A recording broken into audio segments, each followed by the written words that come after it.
बिहार एक सोच के डिजिटल प्लेटफॉर्म पर आपका बहुत बहुत स्वागत है। देखिए 2025 के विधानसभा चुनाव को लेकर अभी से ही पार्टी तैयारी में जुट गई है, क्योंकि 2025 में विधानसभा का चुनाव है और सीटों का बंटवारा भी अंदर ही अंदर सेट हो रहा है। लेकिन हम बात करेंगे वीआईपी पार्टी के सुप्रीमो मुकेश सहनी की। देखिए मुकेश सहनी लगातार पिछले कई दिनों से चर्चा में है। मुकेश सहनी पर जो नजर है बीजेपी भी बनाई हुई है, और इधर तेजस्वी यादव हो या फिर लालू प्रसाद यादव, मुकेश सहनी को किसी भी कीमत में छोड़ना नहीं चाहते हैं। लालू यादव इस बात को समझ चुके हैं कि मुकेश सहनी जो है वह कोहिनूर है।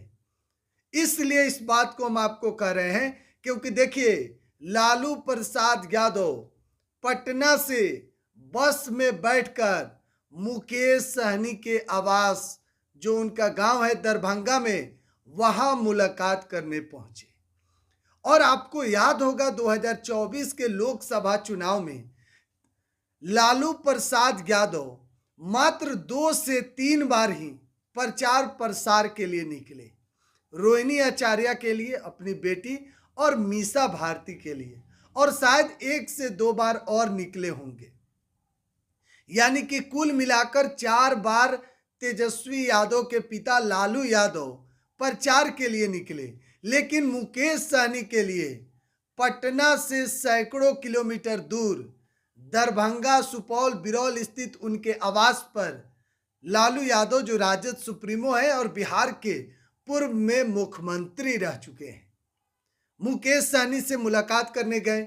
उस वक्त पर जब तेजस्वी यादव मुकेश सहनी के पास नहीं गए थे, लालू यादव इस बात को समझ गए थे कि मुकेश सहनी के पिता की हत्या हुई है और उसमें तमाम एनडीए के बड़े नेता जा रहे हैं, और तेजस्वी यादव अभी तक नहीं पहुंचे, तो कहीं मुकेश सहनी हाथ से बेहाथ ना हो जाए, कहीं एनडीए के साथ ना चले जाए। क्योंकि एनडीए भी ऑफर, जो अंदर खाने से बात है, वह आ रहा था कि बीजेपी मुकेश सहनी को ऑफर भी दे रही थी कि आप हमारे साथ आइए, हम आपको राज्यसभा भेज सकते हैं। लेकिन अब मुकेश सहनी ने जब लालू यादव मुलाकात किए, और अब तो तेजस्वी यादव भी पटना आवास पर जाकर मुकेश सहनी से मुलाकात की। अब जो खबरें सामने आ रही है कि मुकेश सहनी ने एनडीए के, बीजेपी के उन ऑफरों को ठुकरा दिया है। मुकेश सहनी ने साफ तौर पर कह दिया है कि 2025 का जो विधानसभा चुनाव है, तेजस्वी यादव के नेतृत्व वाली इंडिया अलायंस के साथ ही हम मिलकर चुनाव लड़ेंगे। इधर उधर अब हम नहीं जाने वाले हैं, मुकेश सहनी इस बात को कह दिए हैं। तो अब देखिए तेजस्वी यादव से मुकेश सहनी की क्या डील हुई है। आपको याद होगा 2020 के विधानसभा चुनाव, जब अचानक मुकेश सहनी प्रेस कॉन्फ्रेंस से उठकर चले गए राजद के, और उन्होंने कहा कि मेरे साथ धोखा हुआ है, हमें अंधेरा में रखा गया, हमको 25 सीट और एक डिप्टी सीएम का सीट चाहिए। तो लगभग 2020 के विधानसभा में जो मुकेश सहनी की मांग थी, उसी पर डील फाइनल हुई है।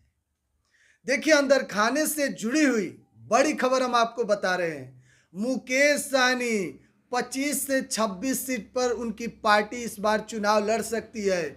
उनको विधानसभा में उतना सीट मिलेगा, और अगर इंडिया अलायंस की सरकार बनती है, मान लीजिए अगर तेजस्वी यादव मुख्यमंत्री बनते हैं, तो फिर उप मुख्यमंत्री मुकेश सहनी बनेंगे। डील पूरी फाइनल है, और तेजस्वी यादव इस बात को जानते हैं कि मुकेश सहनी के साथ आने से कितना फायदा उनको हुआ है। आरजेडी के पास एक भी सांसद इससे पहले नहीं था, लेकिन इस बार लोकसभा चुनाव में 4-4 सांसद तेजस्वी यादव के पार्टी के बने हैं। तो तेजस्वी यादव इस बात को जान रहे हैं कि मुकेश सहनी को साथ लेकर चलना उसमें ज्यादा फायदा है तेजस्वी यादव को। और 2025 के विधानसभा चुनाव में भी तेजस्वी यादव मुकेश सहनी को साथ लेकर चल रहे हैं। अब देखिए बीजेपी मुकेश सहनी पर क्यों नजर बनाई है।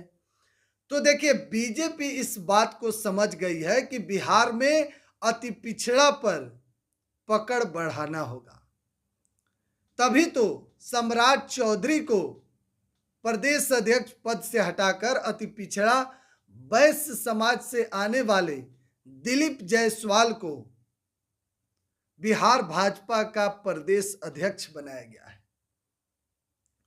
तो बिहार के सियासत में इन दिनों लगातार उठापटक का दौर शुरू है।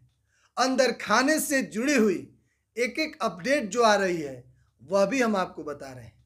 फिलहाल मुकेश सहनी की चर्चा तेज है, क्योंकि चर्चा में मुकेश सहनी पूरी तरीके से है। बहरहाल आप क्या सोचते हैं, कमेंट बॉक्स में अपनी राय जरूर दीजिएगा। बिहार 104 आप देख रहे हैं। बहुत बहुत धन्यवाद।